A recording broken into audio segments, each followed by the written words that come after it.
Hello, this is Jen Rubin, and this is Jen Rubin's Green Room.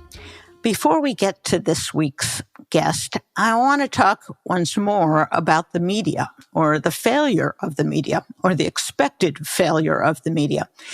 We're about to embark on two stories. One is the impeachment attempt by the Republicans, lacking any factual basis whatsoever to impeach President Biden.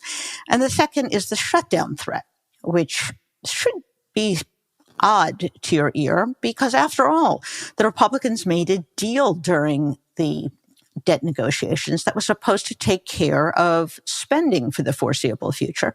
And in fact, the Senate has been complying with that on a bipartisan basis and is about to we're about to put out spending bills that will take us through the next fiscal year.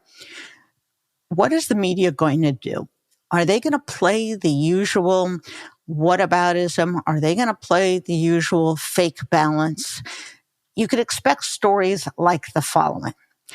The White House claims there's no evidence against Joe Biden. Well, it doesn't just claim. There is no evidence against Joe Biden. Or try this one. There's no direct evidence to implicate Joe Biden. There's no evidence at all. Why the direct? You see, the media has this inborn aversion to what they think is taking sides, but is really telling the truth.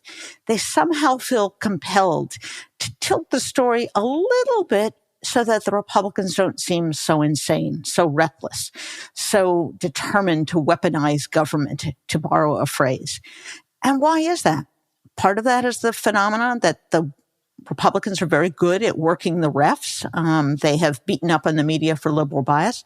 And part of it is just this inborn thing, this inborn habit that they have, that they cannot bear to unbalance, in their view, the scales. The problem is that the scales are already unbalanced. You have a Republican Party that is attempting to impeach a Democratic president for no reason. The ostensible purpose is that Biden somehow benefited from his son's business ventures when Biden was vice president. The first problem you'll notice is none of this occurred during his presidency. So what are they doing impeaching him for that? But moreover, there has been no evidence that Biden ever received any money. All the documents that they've subpoenaed have come to naught. Their star witnesses have confessed they really don't have any evidence that Biden benefited. So what is this all about? Yes, his son has gotten into a lot of trouble over the years. But what does this have to do with Joe Biden? And the answer is nothing. But the press is going to play this, mark my words, as a somehow legitimate inquiry. After all, it's just an inquiry, they say. Well, what happened to the vote that Speaker McCarthy said they were going to take prior to launching the inquiry? Oh, it didn't happen. That's because even among Republicans, they don't have a majority to proceed. That's how strange, how reckless, how inappropriate this exercise is. And this, once again, will be a test as to whether the media can stand up to Republicans, can level with the American people, and tell the truth. You'd think that that wouldn't be so hard, but it is. And then we come back to the shutdown. The government runs out of money September 30th. And at that point, they have to cease all operations except for national security and some emergency services. So what's going to happen? I suspect that the Republicans are going to continue to stamp their foot, to say that deal we made with the debt ceiling, we really didn't get enough concessions from the White House, so we're going to hold out for even more. Or worse, we want a whole bunch of concessions on a bunch of other stuff, like abortion. How is the press going to portray that? They could, on one hand, say, oh, the parties are at loggerheads. Oh, the White House is refusing to budge from their position. Well, yes, they're refusing to budge from a position that was negotiated a deal with this very same speaker. It's a deal that the Republicans in the Senate apparently are taking seriously, and they're going through the appropriation process. So once again, Are we going to level with the American people? I say to my media friends, are we going to portray the Republicans accurately, as reckless, as dishonest, or are we going to pretend that they're more sane than they really are? And I'll end with one other issue that is going on right now, and that is the holdup on promotions within the military. As many of you know, the senator from Alabama, Tommy Tuberville, who had a distinguished career as a football coach, no political, no governmental experience, has decided to hold up every single promotion. That's everyone from the commandant of the Marines to the lieutenant looking for his captain's bars and everybody in between. And why is he doing this? Because he wants a vote on, you guessed it, an extreme abortion measure that does not have the support to pass in the Senate or the House. And what's happening? The entire military is being held at bay. And it's not only them, it's their families. They don't know where to move to. They don't know where they're going to be stationed. They don't know where to enroll their kids. And why is this going on? It's because Republicans don't have the nerve to rein in their own people.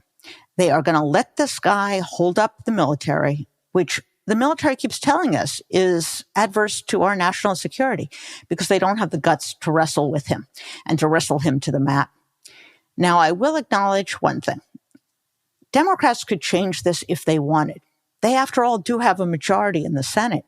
They could end the single voter, the single member bar on appointments. But they don't really have the guts to either. And that's been a disappointment. And I think in some sense, although this is a Republican hang-up, Democrats need to play hardball.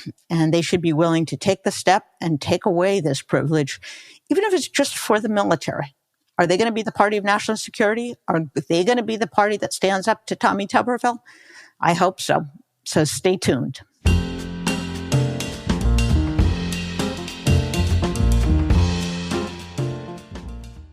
My guest this week is one of my favorite consultants, one of my favorite analysts, Simon Rosenberg. I have a special place in my heart for Simon because he and I were two of the very few people leading up to the midterms in 2022 that said, red wave? I don't think so. Simon was able to see through the glut of phony polls that Republicans flooded the zone with and just determined that, first of all, those had tilted the polling averages, but secondly, that there was something going on, and that something that was going on was Dobbs. So without further ado, Simon, welcome to the program. It's great to be here. It is terrific to be here. So let's start briefly with 2022. What were you able to see that most analysts didn't? Well, part of, I think, the big innovation is that Tom Bonnier and I and others, we're looking at data beyond polling. We looked at the performance of the Democrats. This is post-Dobbs, right? Performance of the Democrats in House special elections across the country where we outperformed our 2020 numbers by about 7 points. We saw a very strong performance in Kansas, right, where we outperformed public polling by 20 points. We then saw similar signs of Democratic intensity in fundraising for our candidates, where our candidates were outraising Republicans by 4 to 5 to 1, something that was unprecedented in a midterm. And then we also saw it in voter registration numbers. Tom did a lot of analysis showing that voter registration immediately after Dobbs became more Democratic, more women and more young women in particular. And then we saw it in the early vote. And all, which was, we did better in the early vote in 2022 than we did even in 2018 and 2020, which were elections where we performed even better than the election overall. And so all that data was pointing in the same direction, which is heightened Democratic intensity, frankly, lack of intensity on the Republican side. And so what we speculated was that, it's very likely Democrats were going to do better than expected, and it was going to be a close competitive election. And then, Jen, also that part of what happened is that Republicans flooded the zone at the end with these sort of fake polls, which pushed the commentators into believing the red wave had returned. And we rejected that as well. So, the important thing is that basic idea that we've seen heightened Democratic intensity, overperformance when people actually vote around things that are about voting has continued into 2023. I mean, the big story is that we've seen it in Jacksonville, Florida, and Colorado Springs, and in Ohio and Wisconsin. And 538 has just released a study that I haven't seen, that I saw just in the last few days, showing that in the 38 special elections that have taken place in the United States this year, Democrats have outperformed the partisan makeup of the district by 10 points. That's huge. Incredible. Yeah, it's incredible. So, listen, the biggest force in our politics since 2018 has been fear and opposition to MAGA. And it was in 2018, it was in 2020, it was in 2022, it's been in 2023, and it's likely to be in 2024. And given that Republicans are even now becoming ultra MAGA, super MAGA, MAGA squared, right? It means that, they're in trouble next year. And that's one of the primary reasons I remain very optimistic and bullish on our chances. Let me ask you about polling per se. First of all, polling this early. And second, whether polling is just incapable of providing us with useful information because the model for turnout is somehow broken, or they simply don't account for certain factors. Yeah. What's your view? And this time we're talking not about ones that are intentionally biased towards Republicans, but ones that are put out by the newspapers, by the network and the broadcast news. Tell us a little bit about what your take on that is. Yeah, the independent polling in 2022 was actually pretty good. It was that the averages got sort of polluted by this fake set of polls. I mean, I think I have to say that because this general sense that polling is sort of collapsed or is failing, I don't think that's entirely true. I think part of what's happened is that it's gotten much more expensive to poll well, so we're getting more junky polls because response rates have gone down. And there's also just a lot more Republican polling in the system. And so you've got two things that are contributing to sort of a higher degree of junkiness than in the past, right? I mean, to do very high quality polls, it's very expensive. And so there's less of it. And that's a problem. It doesn't mean, by the way, that people who are doing the polling are explaining that it's a little junkier than it used to be. And then the second thing that Tom and I learned, and along with colleagues of ours last cycle, was that there are times when you poll where the data is not good and that the poll wasn't good. And that for whatever reason, the numbers don't totally add up. And I'll give you an example. I mean, the CNN poll last week that got so much attention, they had Biden's approval rating being minus 22. In the four other major polls released last week, it was between minus 8 and minus 12, which means that their poll was an outlier. It just was an outlier. It was way outside where all the other polls were on some really basic questions. And CNN will never admit that they know, because they paid a lot of money for this and they got to put it out. And so I hope someday that there becomes more self-awareness among the polling outfits that when they have data that they know is outside sort of the mainstream, that they explain that, right? They acknowledge that this is an inexact science, things aren't always so good. And that I really have come to believe on the two polls that kind of drove the recent freak out, I don't really pay any attention to anything that Rupert Murdoch pays for, the Wall Street Journal poll. And second of all, the CNN poll had a lot of problems. And so, just this week, Morning Consult, which is a much higher sample than the CNN poll, does a weekly track, very high quality, has Biden up 2. It had Biden up 3 last week, right? So there's already, just in the national polling, not all the polls are pointing in the same direction. And then finally, on the question about this early, where we are now is what I call asymmetrical engagement, meaning that the Republican coalition is significantly engaged, right? They have a primary, they have ads, they're being talked to, their leaders being challenged in unprecedented ways. And so if you're a Republican, an average kind of Republican voter, you're in the game. I mean, you're having to think through the election. You got to make a decision who you're going to vote for.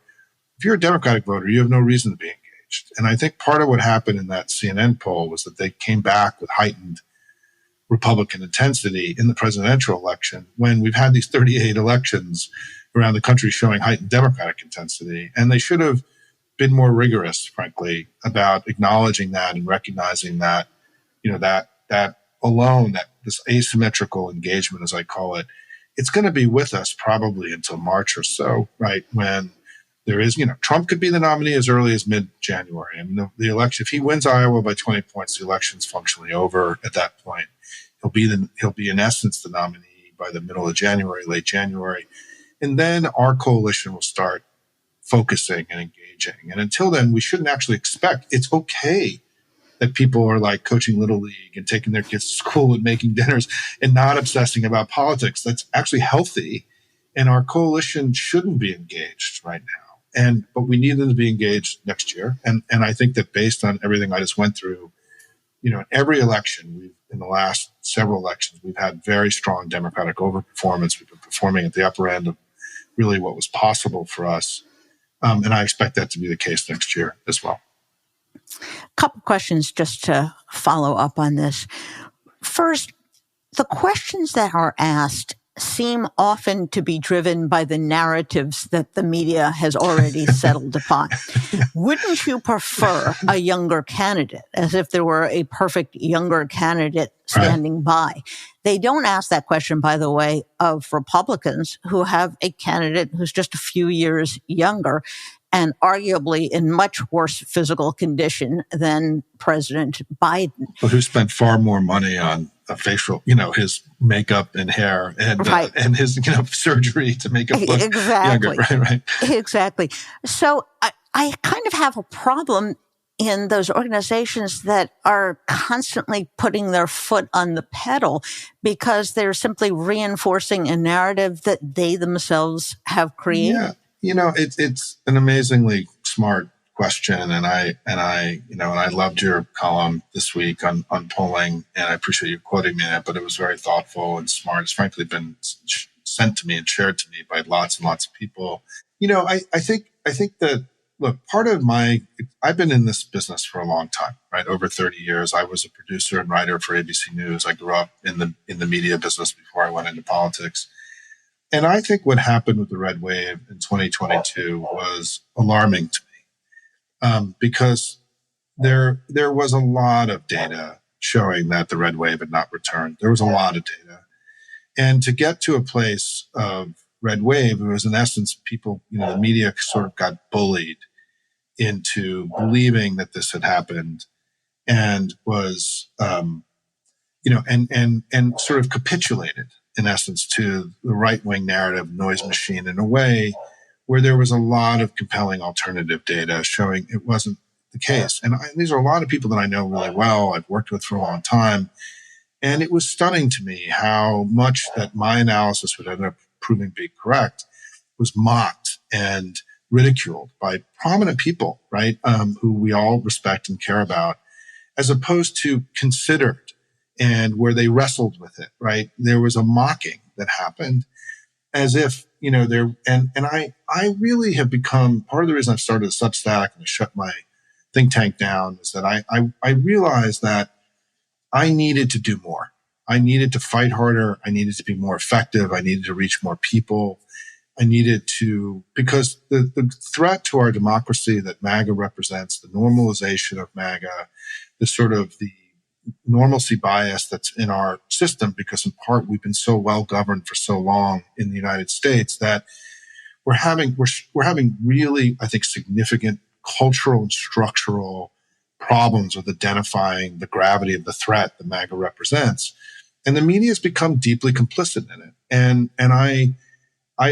It freaked me out a little bit, I'll be honest. And so I've changed my entire career and the way that I engage in politics because of the sense that I needed to do more to challenge kind of the laziness and the complicity of the national media in normalizing what is arguably the greatest threat to American democracy in our history and treating it as if it's just, like going to a baseball game, right? And what the box score is in a baseball game, right? And so I think the questions you're raising are really important, which is there is at some point, right? Not everyone's part of this. There's an awakening that's happened, as you're aware, and you're part of that awakening of people who sort of broke out of the framework of our politics and said, I'm not going to accept this any longer as being normal and routine.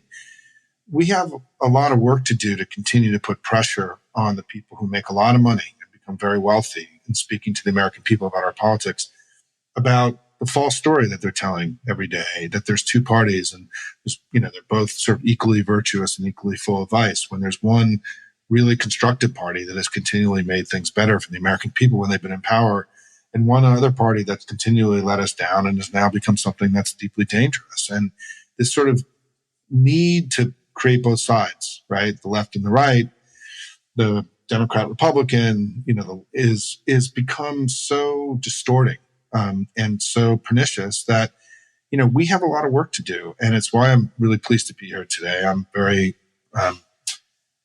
great to be in community and conversation with you because of your courage and your leadership over the last few years and really trying to reject this sort of facile way that media has responded to a deeply, troublesome moment in our history. Absolutely.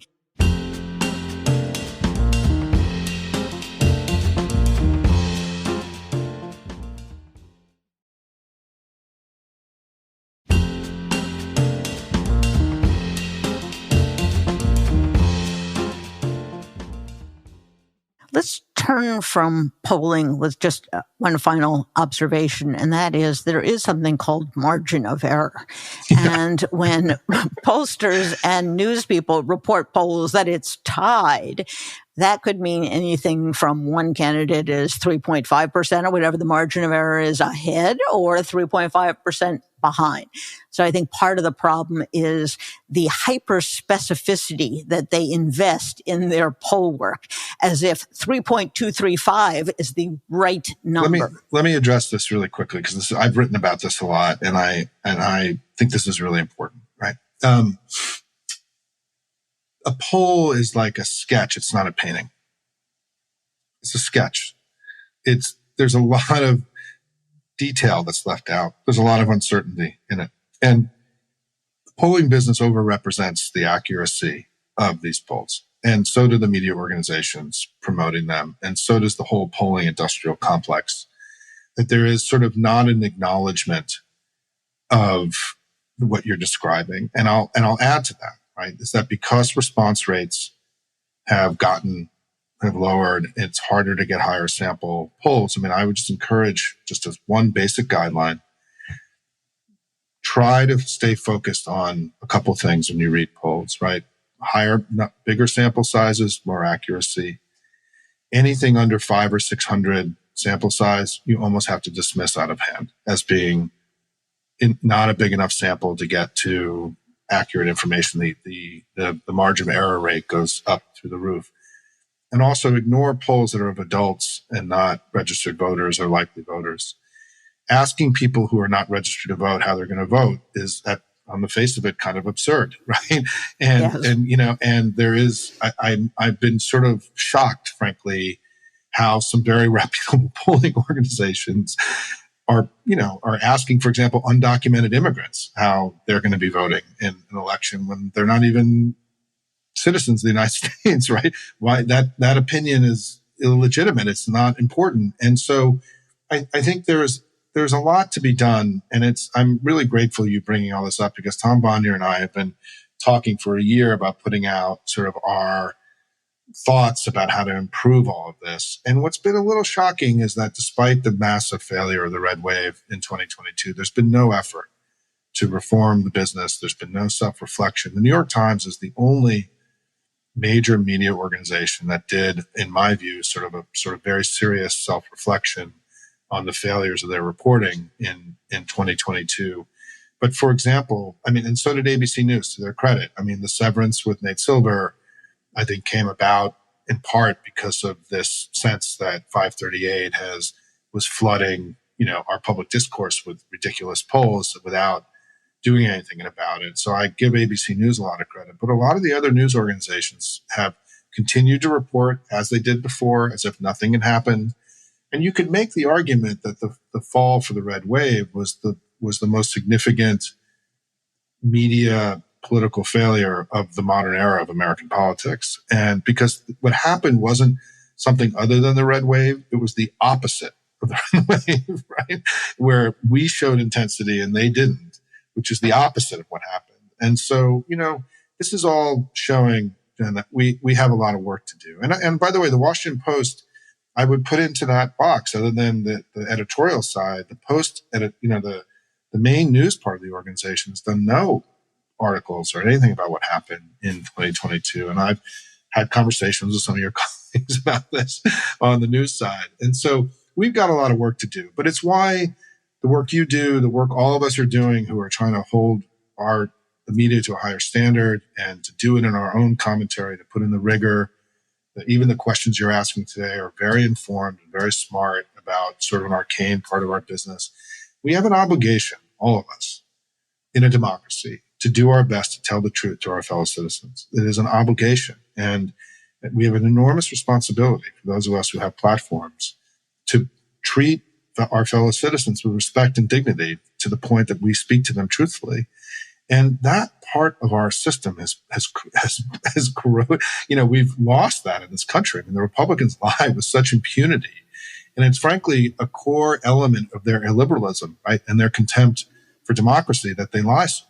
And it is remarkably shocking. But anyway, I went off tangent here. That's quite all right. And nothing speaks to the separation between the editorial and the news side of the Washington Post than my complete inability to affect the news coverage. Yeah. So take that for what you will. Let me go. Can't stop trying, though. I know. I try every day. Let's go to Dobbs. When Dobbs, first of all, it was leaked and then it came out, there was this school of sophisticated, cynical thought that won't make any difference. Some people will be happy. Some people will not be happy. It'll all be a wash. I didn't quite see it this way, because what I saw was something similar to what I saw in the wake of the 2016 election, which was women in particular took this very badly. And what I mean is they reacted with indignation, anger, ferocity, because they felt that they were being attacked as full and complete citizens. It was much the same reaction that I saw, and I documented in my book, to the election of Donald Trump. And lo and behold, that does seem to have been the case. What's your take on the impact of Dobbs, both on registration and intensity, and also kind of the issue pattern that you expect in 2024? I wrote today on my Substack a post where I articulated something that's been kicking around in my head that I haven't been able to get out on paper yet, which is that since the 2020 election, the Republicans have done two things, each of which could keep them out of power for a decade or more. One was trying to overturn an American election and end American democracy. Pretty bad thing, right? Certainly one would assume there would be penalty for that in the next election, now that the Department of Justice has, confirmed that this was a party-wide conspiracy involving hundreds of Republican leaders across the country. One would assume that there's going to be penalty for that in this election and in elections to come. But the other was Dobbs and the abortion extremism. And I think it's important to recognize that it was both, right? It was both the ending of Roe, but it was also the extremist bills that were passed in some of the states that made this a material threat to people, even if it wasn't a material threat to them in their own state where they were living. And I think that the sense that Republicans have just gone too far, they've gone too crazy, that they're not in control any longer and they've become malevolent, right? These are both, all of this was reinforced. And I think that, we did a poll. The first moment where I really, really believed the election could be going differently than the red wave was that I was involved in a polling project in mid-May last year of Hispanic voters in Arizona, Nevada, and Pennsylvania. And this was right after the leak, but before Dobbs had happened. So we asked questions about abortion in the poll. And what was amazing about the poll results was that in all three states, we were doing better than 2020 with Hispanic voters, which was the exact opposite of what we thought we were going to find.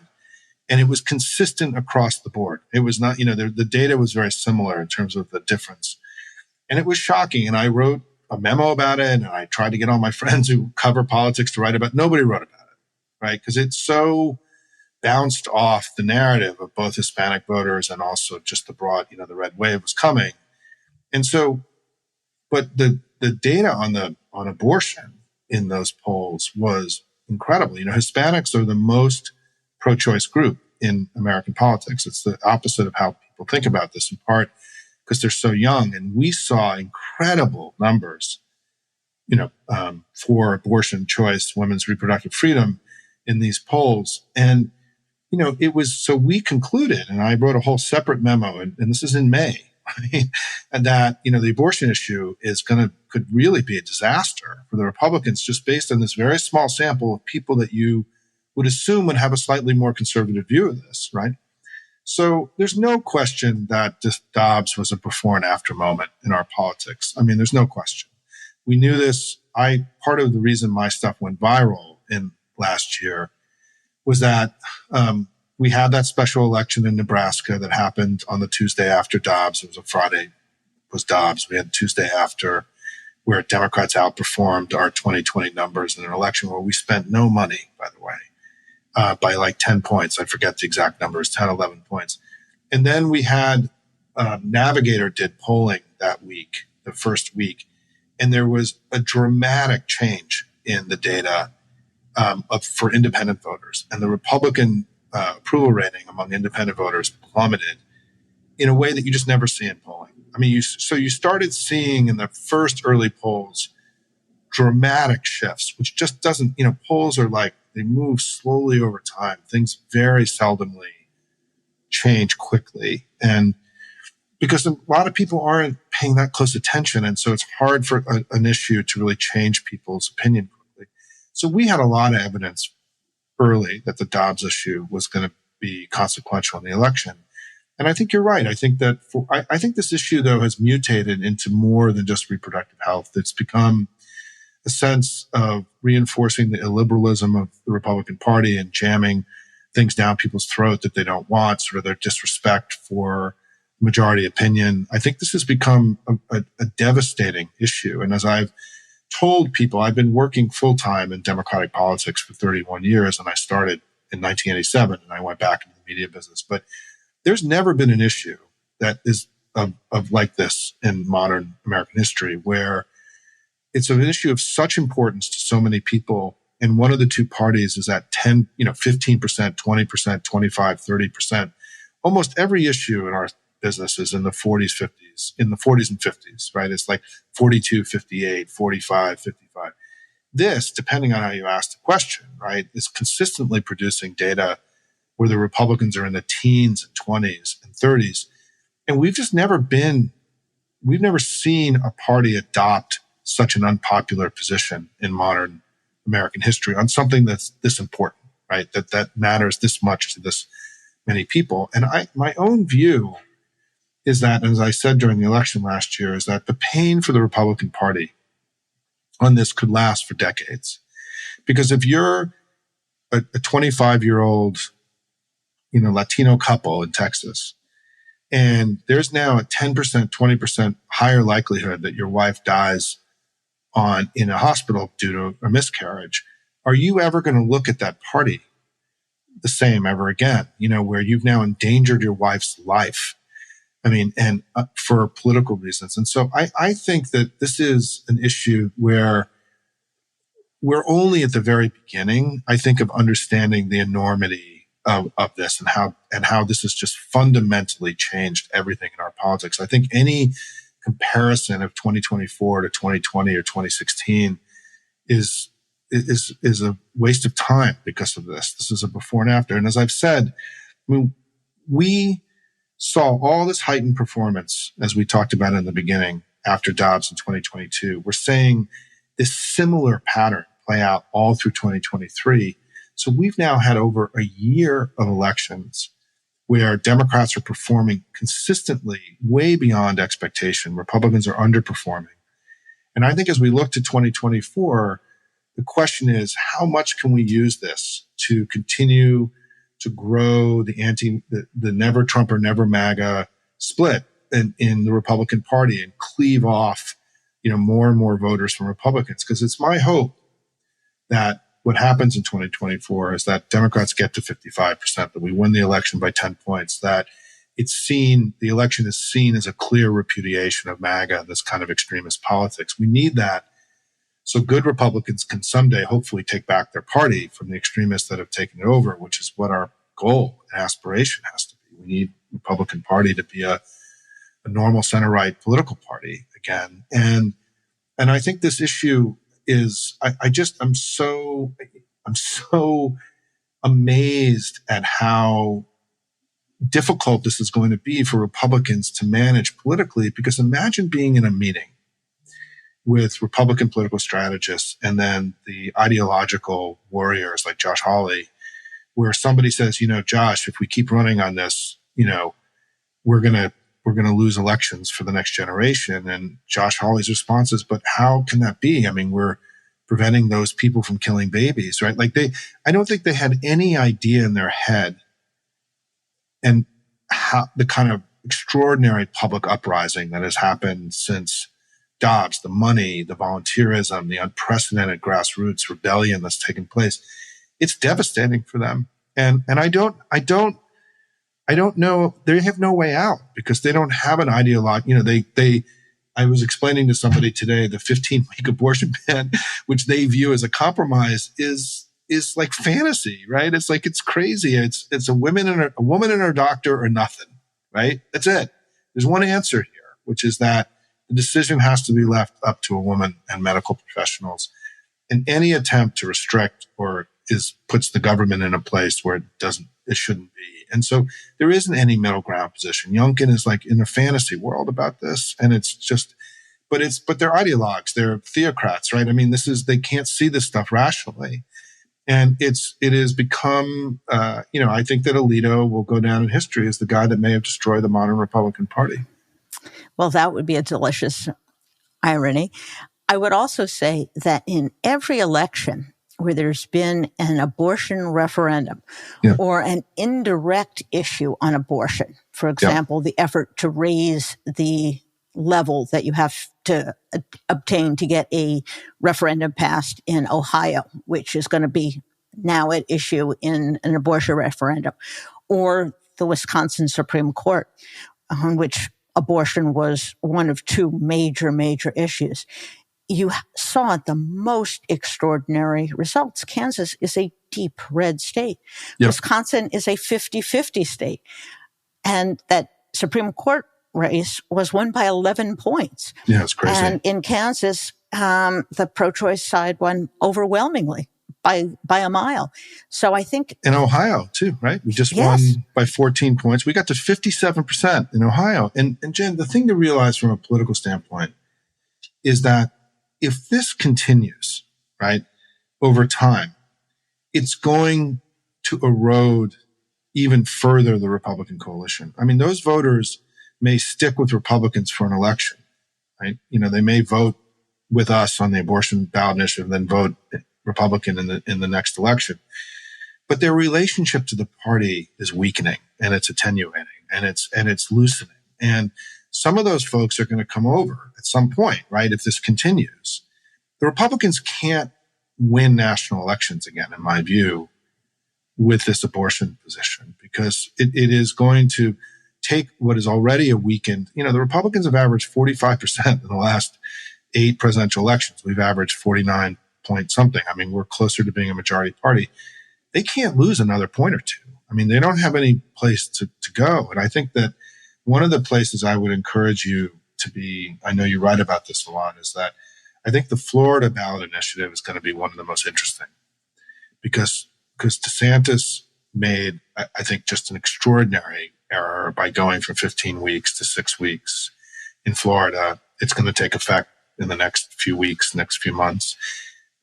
We know that the Florida team has gotten enough signatures to get the question of rolling that back. It would put it back to viability on the ballot. And just given the dynamics of Florida, how important it is as a state, I think that ballot initiative next year, if it clears all the various hurdles it has to clear and gets on the ballot, will be one of the most important things that happen in American politics in 2024. Florida is not a red state. It's not a conservative place. People go there to get away. There's a libertarian streak in Florida a little bit historically, right? Lawton Chiles, we think about some of the politicians that have come from there. And DeSantis misread his electorate on this, I think. And so this is an opportunity for there to be an incredible repudiation of one of the worst politicians that have ever been produced in American history, Ron DeSantis, in the 2024 elections. And so I think that's one of the ones I'm really paying close attention to. Interesting. Well, Alito and DeSantis, an unusual pair for Democrats to be thanking, but be that as it may.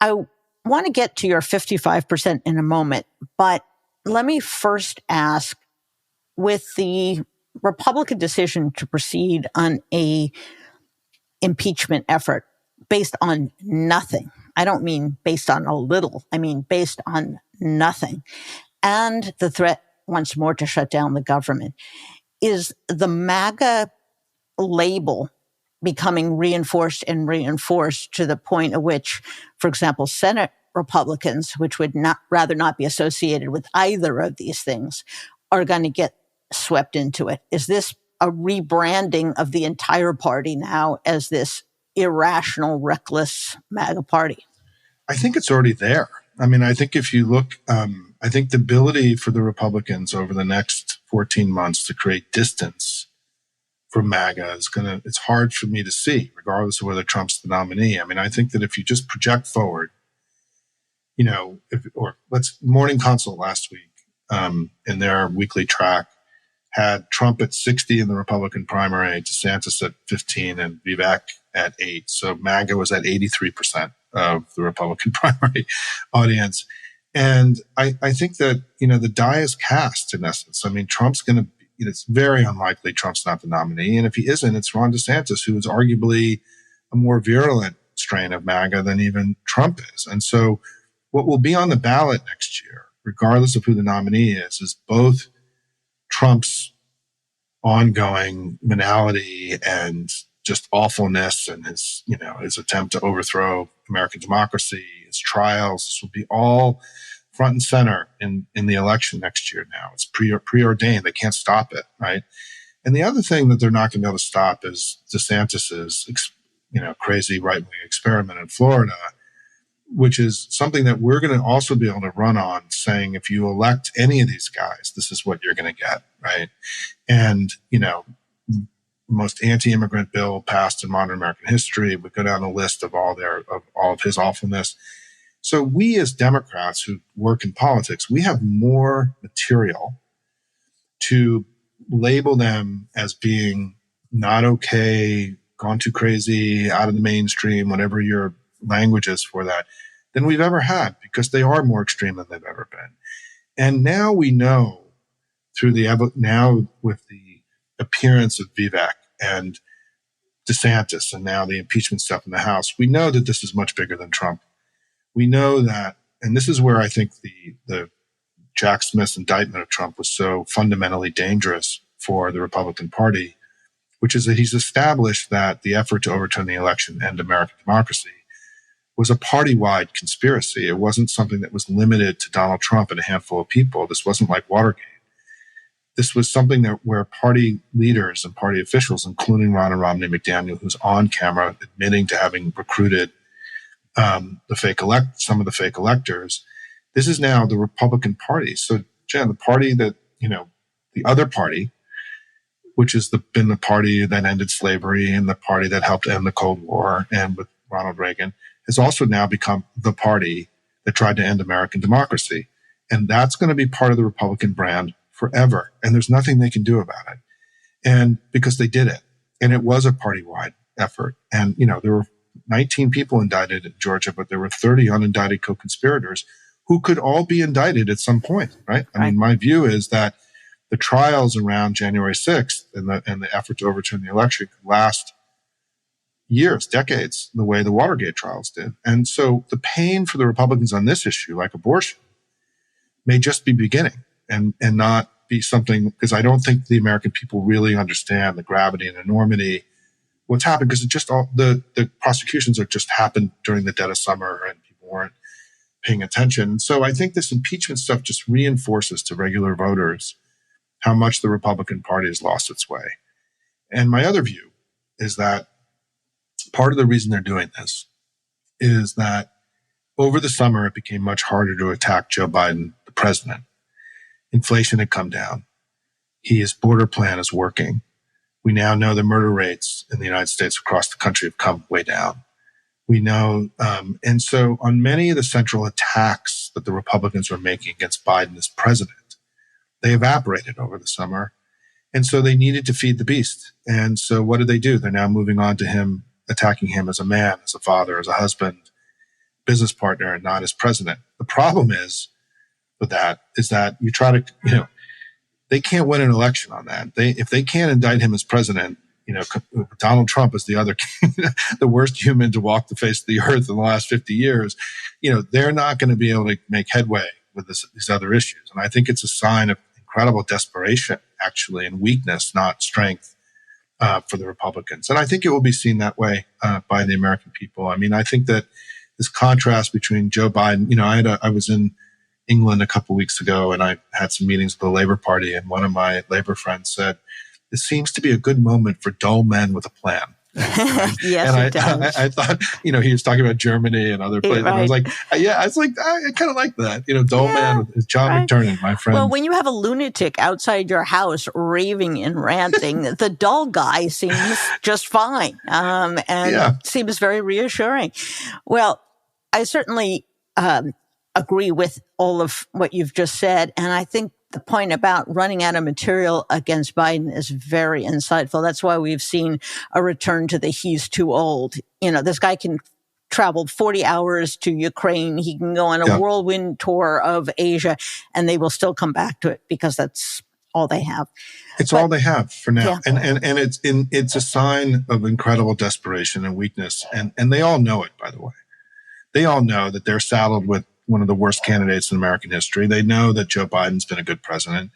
They know, and they also are aware. I mean, the desperation is also coming about the fact that dozens of them are going to get indicted and many of them are going to go to jail. And so we have to anticipate, and this is something I'm sure you will be writing about, that their willingness to bend the rules, break the rules, undermine norms in our democracy is only going to get worse in the next 14 months. It's not going to get better. Right? Because their desperation is going to grow. Absolutely. Yeah. Let's bring our program to an end by talking about 55%. When I first saw your analysis that if we can get to 55%, we can really make headway on democratic reforms on the Democratic agenda, I thought, it'd be nice if I were the Queen of England too. But then I read a little further. Tell us what 55% means and why it's not a pie in the sky aspiration. So I'll go really quick for time reasons. We, from 1992 to 2004, we averaged 47% of the vote in presidential elections. And then I and others identified two ways to grow our coalition with two parts of the electorate that were growing and changing, which were Hispanic voters and millennial voters. And we built a politics around reaching those folks and with the purpose of expanding our coalition. Barack Obama, it happened in 2006, but Obama really institutionalized it in 2008. And in the four presidential elections since 2004, we've averaged 51% of the vote. We jumped 4 points. That's the best showing, by the way, of the Democratic Party since FDR's presidency, right? Where we've been averaging over 50% over an extended period of time.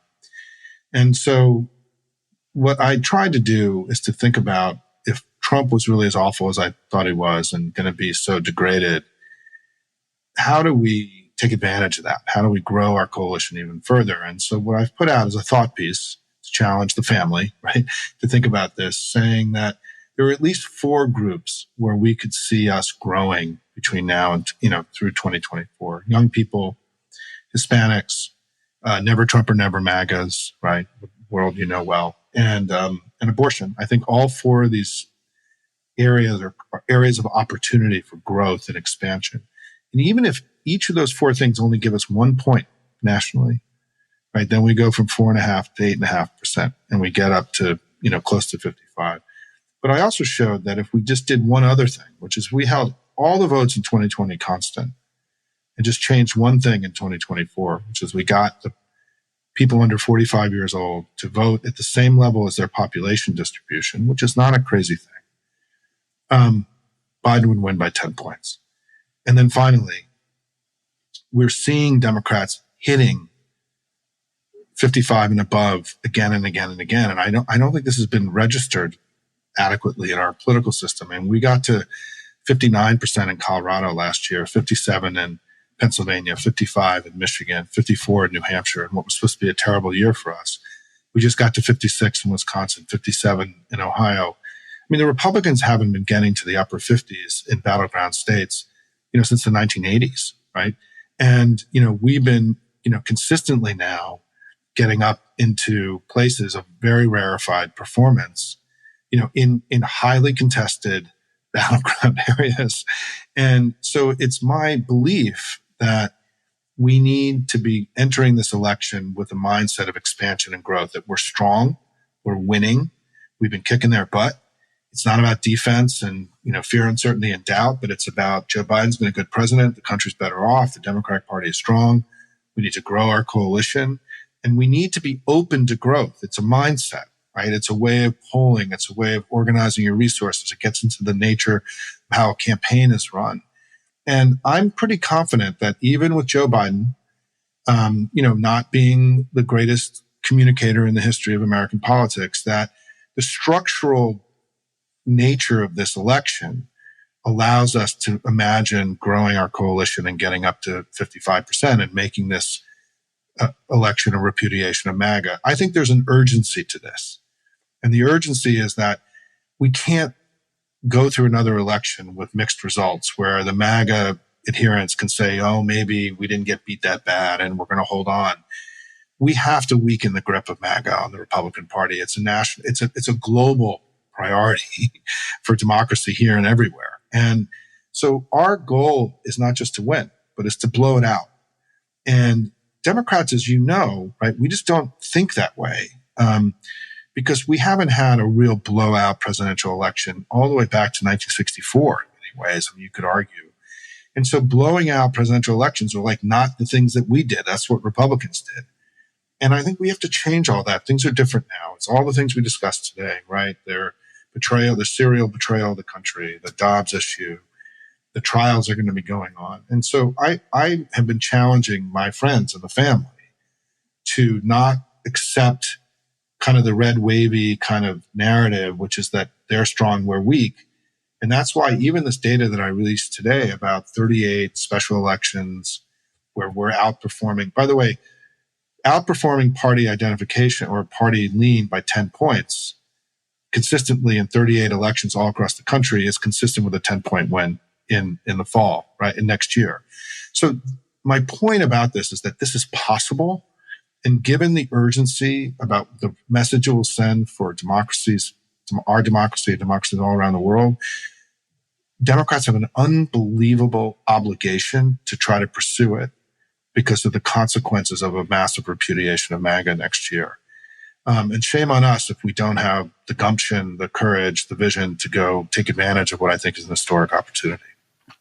Well, from your lips to the voters' ears, let's hope they take your counsel to heart. Thank you so much for coming on the program, Simon.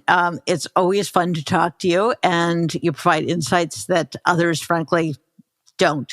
So thank you again, and thank you for all you do.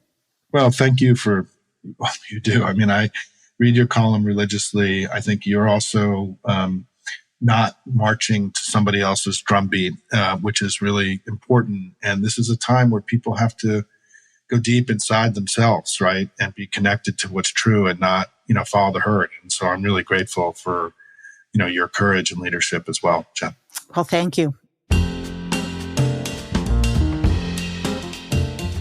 And that was Simon Rosenberg. Wow. A good, positive message based on facts. And that's, I think, what Democrats have to hold in their mind. I think they have gotten into a mode of disbelief, as he said, ever since 2016, when were told they're going to win and they didn't.